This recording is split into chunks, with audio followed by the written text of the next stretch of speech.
Welcome to another episode of Home Sweet Home. My name is Rod McCall. And I'm Scott Nichols. You and I we've eaten out quite a bit at different restaurants and stuff. And would it be fair to say that you love Torchy's tacos? Yeah, of course I do. Okay. I mean, they got all kinds of good stuff, right? Yeah. Do you have a favorite?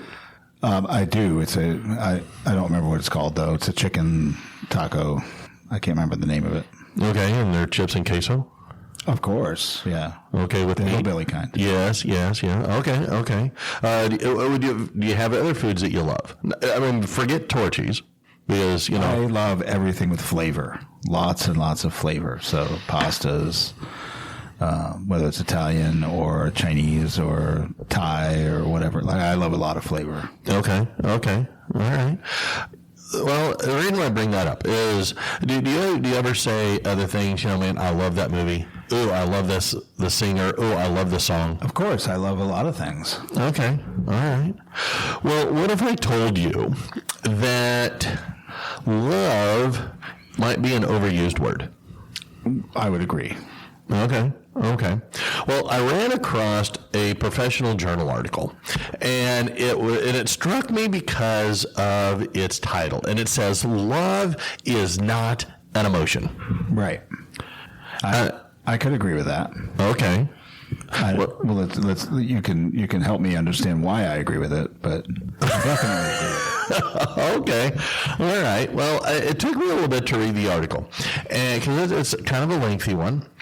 And I wasn't really sure what it was that they were trying to get across. But they said in this article, and it was a very interesting and compelling journal article. Mm-hmm. And what I like about journal articles, one, is that they have to be decently researched, and they have to have good citations to back it up. Now, I'm not going to say whether this person is 100% accurate or 100% inaccurate. I just thought they made a very interesting and somewhat compelling argument for their case.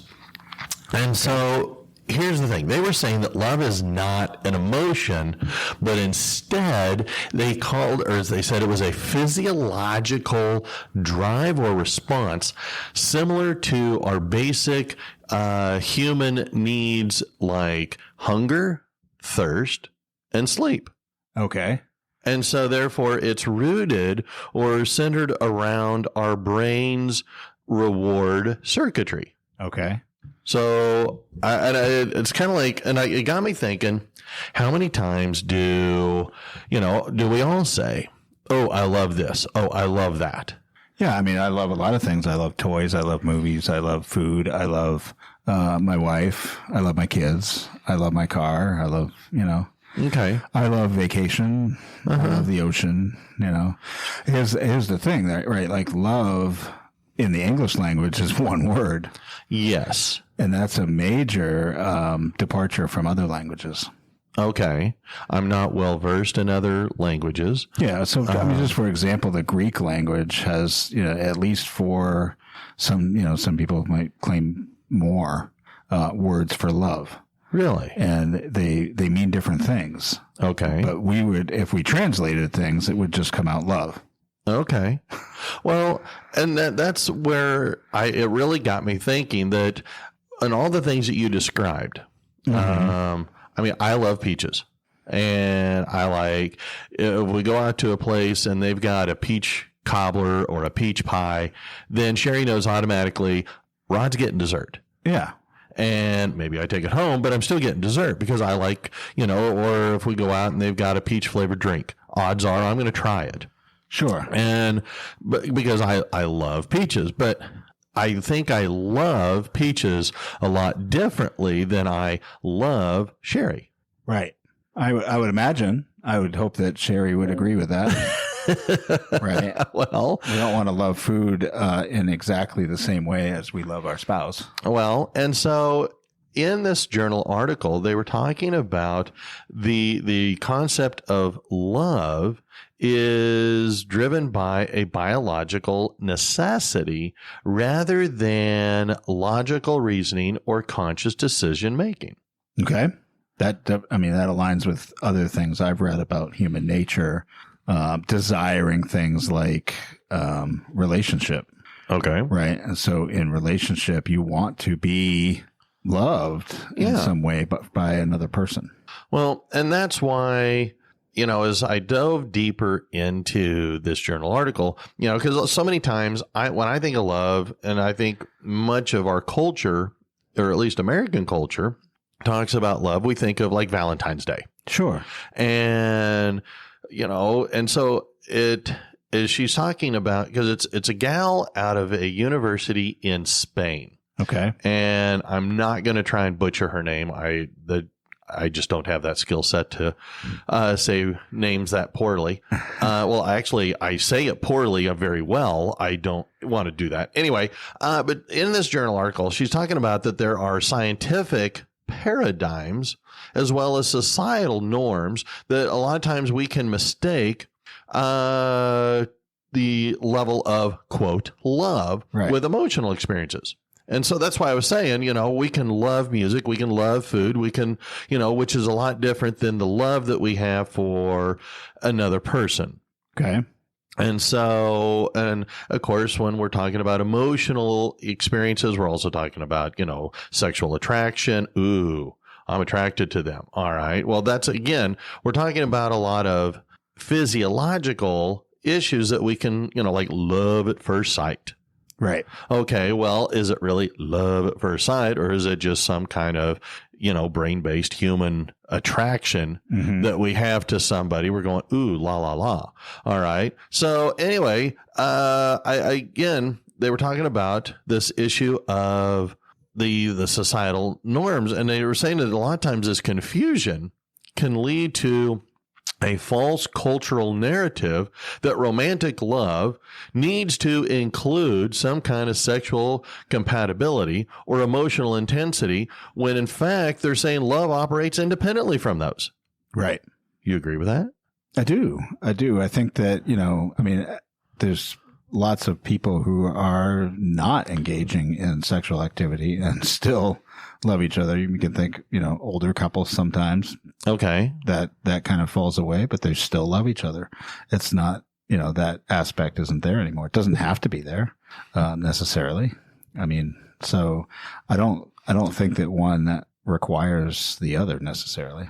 And but again, if we think about, again, when we use the different ways we use the word love, and the way that it is related to relationships as well as joy, things that we enjoy. And so I thought it was really kind of interesting that, making these kinds of comparisons and talking about that when we say love, it's got a different connotation than, depending on, again, how we use it. Like you were saying, in different other languages, they have different words for love to relate to, well, maybe the intensity or the type.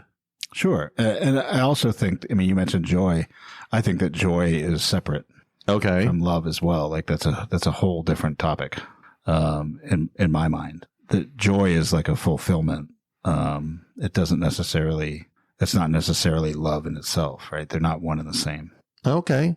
I can see that. Well, because sometimes what they're also saying too is that a lot of times when we use the word love, it can lead to misunderstandings. Yeah. And it can have some kinds of serious social consequences as a result. And I'll use an example. I was in college and there was a girl that I liked, and we were friends, and we did country, I won't say line dancing, but we did country dancing. She and I were partners, and we were friends and we were pals, and, we liked each other, and I sent her flowers. Mm-hmm. Now, I'm not, well, at least at that time in my, early 20s, wasn't a man of the world, and I hadn't, was not well experienced. And so I sent her flowers. Well, what kind of flowers do you send? Well, you probably sent roses. I sure as heck did. They sent red ones. Yeah. And I had no clue that color and type of flowers sent messages. I just thought, well, shoot, they're flowers. I'm a guy. You send flowers. That was a nice thing, Right. And anyway, that put our friendship, and it went south real quick after that. Wow. And so when they were talking about misunderstandings, when I was reading through this, and they were talking about, the word love, that memory came back to the forefront of my mind going, yeah, I learned that kind of the hard way. Yeah. And so, because how many times, again, do we mislabel love as an emotion? I think all the time. You would talk about falling in love with somebody and falling out of love with somebody, and we think that that just those terms suggest that it's an emotion that we can create and destroy in our own selves, and it's really not. This is an interesting topic to me because this is how my wife and I have approached our marriage. So we've been married for, almost 33 years. Yeah. And we approach marriage much in a way that love is not an emotion, right? It's actions. And there's that book we've talked about before about the 5 love languages. Mm-hmm. Every single one of those is an action. Mm-hmm. And so, it's not how you feel. And from our perspective, it's what you do. Mm-hmm. We had the traditional vows, right? These days everybody makes their own vows and they're interesting, in themselves. But, we had traditional wedding vows, and we had that, that we're going to, care for each other until death do us part. Mm-hmm. All that, sickness and health and, all those good things. Good times and bad. And that's about action. Right. Mm-hmm. That's what that's about. It's about how am I going to care for this other person? Mm-hmm. What am I going to do? I'm committing. It's a covenant, right? Mm-hmm. And we usually use that as a religious thing, but a covenant is just a promise. Yep. Right. Mm-hmm. That we will care for each other, that we will work for our best interest together. Mm-hmm. And it's not all the feels all the time. And that's what struck me. I guess that's why it kept resonating with me, and why, as I read through this, I wanted to, talk about it on air. Yeah. Because as you mentioned about it not being emotion, but yet it is for so many people as it is misused or maybe misunderstood, because you're right. I fell in love with you, but now I fell out of love with you because I fell in love with somebody else. So the idea of love as an emotion leads to a lot of divorce rates. Sure. And what you're describing, I think, is, and I recently, in the last month, I read a book by David Brooks called The Second Mountain. Yeah, you've talked about that a couple times. It was written before COVID. Mm-hmm. But it's very interesting as far as looking at individuality and, your first mountain in life and then your second mountain. But in that book, he talks on this topic to some extent. And, emotions come and go, mm-hmm. right? So you're really he was talking about it being like you're infatuated with that person. Yeah. And then you become not infatuated with that person. Mm-hmm. Love is different in that when you may not be as infatuated anymore, you're still committed. And yes. And that infatuation will come back. Uh-huh. Right? Like those feelings will come back and come and go, but it's about a commitment that's long, mm-hmm. not fleeting. Well, and that is what is brought up in the journal article, is that so many times these misunderstandings, like what you were just saying, right, can lead to intimate partner violence. It can lead to all kinds of emotional disorders. I mean, stress, anxiety, depression. Well, they don't love me anymore. Right. Or I'm worried, or do they love me as much as I love them? I mean, we create a lot of things because we put a lot of expectations on that simple 4-letter word. Right. And despite the fact that people thinking that love is an emotion, when you say to somebody else, I don't love you anymore, mm-hmm.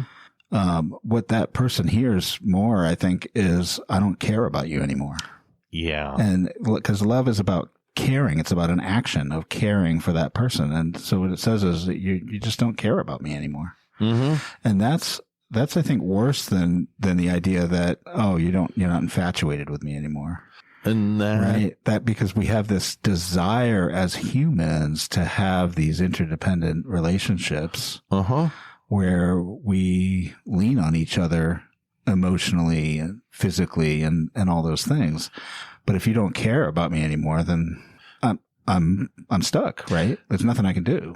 And the author of this, and this is where I found another level of compelling argument, is that they're talking about that this desire of love is the same biological wiring in the brain, as addiction. Mm-hmm. Addiction to drugs, addiction to alcohol, my addiction to Dr. Pepper. All right. These addictions, we're addicted to love. The addiction to Dr. Pepper is a reasonable thing. I don't think that's an addiction. Okay. I call it the natural. elixir of life. Very natural. But if you think about it, when have you felt most loved?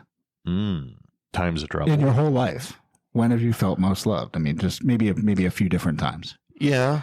Right. I mean, I have felt most loved when my wife does something for me. Yeah. That is unexpected. Yeah. Unexpected. Right? Yeah. I know she has felt most loved when I do something unexpected for her. If I bring home flowers, flowers doesn't show any kind of emotion, right? But it does show that I care about her deeply, right? Because she likes the flowers. And maybe that's why your other person there didn't, she was like, well, he cares about me too much. Well, right? Yeah. And so she got the message that he's caring about me more than I want him to. Well, right. And my wife, when I bring her flowers, she gets the idea, oh, that was sweet, right? Like you really thought of me, right? It's not about the flowers themselves. It's about the action behind the flowers. And that's, again, it ties into our wiring in the brain of our understanding of that word. And so when our understanding of that word is, how shall we say, broken? Yeah. Through usually, again, an action that leads to all kinds of these negative thoughts. That leads to our depression. It leads to kinds of obsessive thoughts. Right. It can even lead to suicidal ideations because we tied too much emphasis to that 4-letter word. Yeah. And so thinking that thinking of it as an emotion and it's, again, a misunderstanding of the true nature of the word. Right. So, but again, when we say love, a lot of times we think of that as romantic love. I mean, you talked about loving your wife, loving your kids. Well, that's what they're talking about. And when we're engaging in those words, a lot of times that generates a memory recall. Right. And as we kick in that memory, we recall, then we get chemical releases in our brain like dopamine that create that kind of happiness, that pleasant feeling that ties that emotion to that memory, which reinforces that misunderstanding that love is a word. Sure. Or love, not something. I mean, it is a word. It's a word, sorry. But love is an emotion. Right. Kind of like, when I eat some of my favorite foods or watch one. Oh my God, I love this movie. Yeah. And I mean, I was rewatching Band of Brothers and my wife goes, how many times have you watched this? And I looked at her and I goes, well, how many times have you watched Buffy the Vampire Slayer series? And she goes, that's not the same. But you just love Tom Hanks. Well, he's not even in this. Oh, that's true.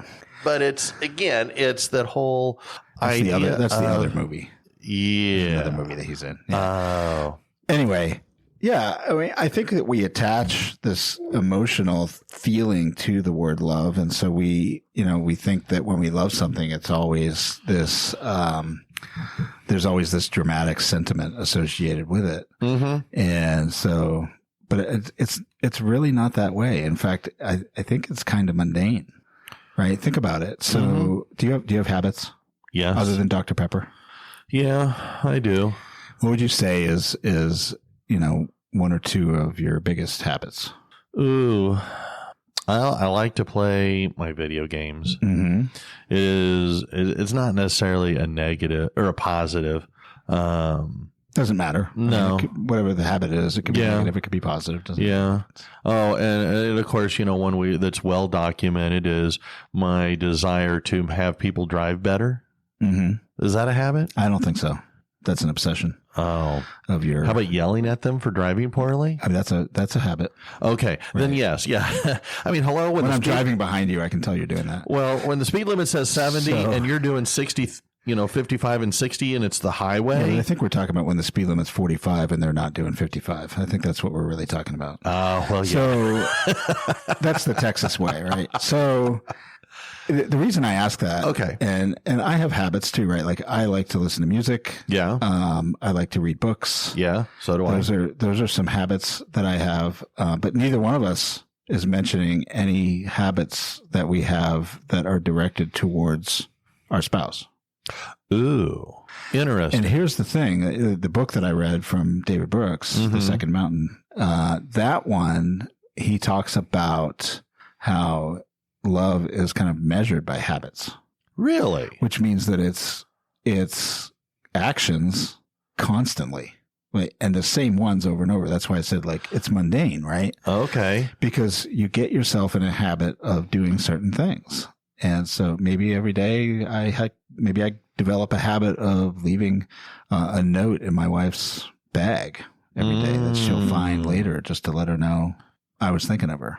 Yeah. Okay. Maybe it's the habit of my wife likes the bed made. So I get up and I make the bed every day to honor the fact that she likes the bed made. As you say that, I guess other habits are when I say goodbye, I give her a kiss and I say, I love you. That's a great habit, right? When I come do that back too, home. But I didn't mention it. Okay. Interesting. When you say habits, my mind went a different direction. But, sure. Wow. Okay. All right.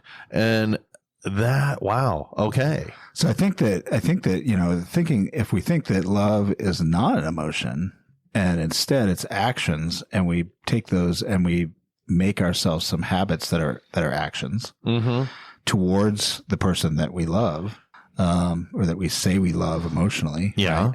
Then we can prove it. Okay. Right. Have you ever heard people say that? Prove that you love me.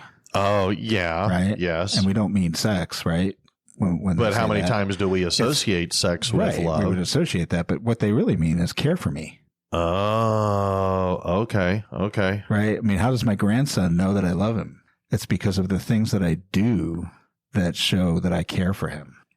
It's not an emotion. He didn't get born and just suddenly have an emotion that he loves his grandfather. Mm-hmm. No, it is something that it's the action, right? And there's lots of kids that you've probably met, that I've met, that feel like their parents don't love them. Ah, true. Because the actions aren't there that show it. You can say it all you want. Sure. Deeds, not words. But if you're not doing it, okay, then it means nothing. Well, and as you say that leads to something else that is brought up in this article. And it says that because of our misunderstanding of the word love, and that there's not enough actions, or maybe the actions that are coming out are maybe a little bit off, it's leading to a public health issue, because there is an increase in divorces. Mm-hmm. There is an rise of suicides, increase of depression. Yep. And as a result, these are causing a wide variety, at least in the United States, a lot of public health issues then that impact people in every aspect of society. It could be work. It could be at home. It could be in the prison system, the court system, whatever. And so if we could better understand, and this is what I thought, again, the author of this article proposes, that love and its loss should be addressed by these health systems. That maybe as mental health professionals, which is, what I am now, we explore our understanding of what is love. I think, from my perspective, I think this is a community problem. Okay. Right? Explain. It's part of the reason that I moved from Florida to Texas was to seek out some community, right? To relationship inside of, an area, a physical area. I lived in a place in Florida that didn't have community. Everybody was very individual, didn't know your neighbors, went to the theme parks all the time, and you just lived in existence. Okay. And I came here looking for something different, more like maybe what I had in New England when I lived there, of, a community of people that actually care about each other. Okay. In some way. And I think that we've moved, and, David Brooks talks about this in that book as well, but the book was written before COVID. Okay. It came out 1 year before COVID. Okay. Really. And we know that COVID exacerbated the situation as far as people being lonely. Uh-huh. But I think the whole thing stems from this individualistic ideology that we have in America, that we want to be, we're loners in some way, even though we don't, our nature is not to be. Right. And so we work on our individual identities and do all those things before we get into connecting in a relational identity, to some extent. But my wife and I struggle with this to some degree, but we also got married very young. So we say that we grew up together. Yeah. So we have a very tight relationship. Mm-hmm. But a lot of people don't, like they set themselves up first in their 20s. I'm going to do these things. I'm going to get my career. I'm going to get my money. I'm going to do all the things. And then I'm going to get with somebody else. But that person's now an individual and you're an individual, and it's much harder to get together. Interesting. And so I just think that a lot of this stems from everybody wanting to be these extreme individuals, even though what they really want is interconnected relationship. Interesting. Well, they say people in America are getting married later and later. They are. And maybe that's why my stepkids are not married. And I think part of that stems from it's hard to find somebody now. I talked to my daughter about dating, and it's tough. That's right? true. I met my wife in my driveway. It doesn't happen to a lot of people. Bars isn't a great scene to go meeting people. No. It's just, there's a danger associated with the apps oftentimes. Yeah. Some of them are expensive, and there's just, yes, the whole thing is daunting to a lot of people, and they just say, why bother? Yeah. So, but there are ways to do it, I guess, and I'm not a pro on those ways, but yeah. I have the belief, and I know that not everybody believes these kind of things, but I believe that there's somebody out there for everybody. Yes. So, it's a matter of finding them. And I think you're more likely to find them when you're not looking. Yeah. And I think it's easier once you do, kind of find somebody. And I've talked to people who have had the same experience my wife and I had, or at least I had, where I was like, wow, she's the one. Right. Yeah. Like from the first moment I saw her. But I've also met other people that are like, we can't remember when our first date was. Right. Like we don't know because we were just friends. Yeah. And then it just morphed into something more. Okay. And so they don't have they don't remember that. Interesting. And so it happens differently for different people and different reasons. Yeah.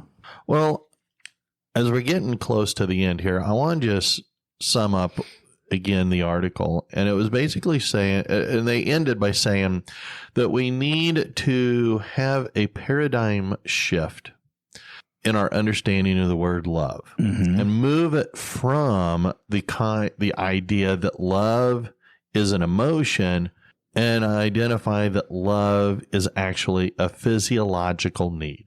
Yes. That if we can do so, society can better understand and potentially treat issues, and serious issues such as suicide, domestic violence, and psychological distress such as anxiety, stress, and depression. And it just reframing our understanding of this word, better understanding of what love is, and maybe, I guess maybe it's probably too late, but having multiple words for love. And right. like you were saying at the beginning with, like the Greeks having multiple words for the word love. Sure. And I don't know. I think the new words that always come out that people use are silly to me, but, so I don't know. I don't know if we want to start creating new words for love. 'Cause, man, I don't know what those are going to come out like. But I mean, I agree. I think that we need to reevaluate how we use that word. Yeah. And what our expectation is of that word. But I also think that, while there's clinical, answers to these things, the most immediate thing I think that anybody can do if they're feeling, if somebody in your life is feeling unloved, is just show some care for them. Give them a hug. Figure out what it is that they like and do something for them that they like. And you will see, a change, if only for a moment. Yeah. And the more often you do it, I think the better things can be. It's not necessarily the complete answer. Yeah. But you got to start somewhere. Okay. But care for somebody. Right? If we just care about more than ourselves, yes, then, the whole world can be a better place, right? Well, you know what? I love some kind of song this conversation. I love that we have talked about this. So, yeah, that's great. You're overusing the word, but so I think it's been a great conversation. Yes, it has. I appreciate that we did that. Well, welcome to another episode of Home Sweet Home. My name is Rod McCall. And I'm Scott Nichols. Me too. So thanks for indulging me. Well, in that case, before this love fest gets any worse, we'll call it a day. Sure. All right. So until next time, I'm Rod. I'm Scott. See ya. All right.